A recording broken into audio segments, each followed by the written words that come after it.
ஒரு ஊரில் மத்தியிலே இரண்டு மரங்கள் இருந்தன. ஒன்று பழைய அத்திமரம், மற்றொன்று இளம் மாமரம்.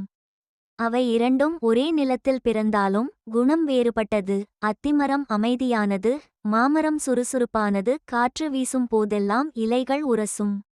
வாங்க, மரத்தடியில் விளையாடலாம். ஒரு நாள் வானம் கருமையாகியது. காற்று கூச்சலிட்டது. மழை வரும் போல இருந்தது. புயல் கடுமையாக அடித்தது. மாமரம் அசைந்தது. அத்திமரம் கிளைகளை விரித்து அதை காக்க நினைத்து தழுவியது.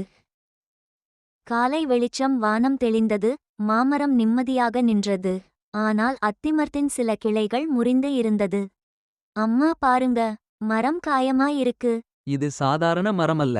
இது நம்ம ஊரின் உயிர்மரம். ஊர் மக்கள் தினமும் மரங்களுக்கு தண்ணீர் ஊற்றினர். குழந்தைகள் மலர வைத்தனர். நிழலில் விளையாடினர். அத்திமரத்தின் கிளைகள் மீண்டும் முளைத்தன.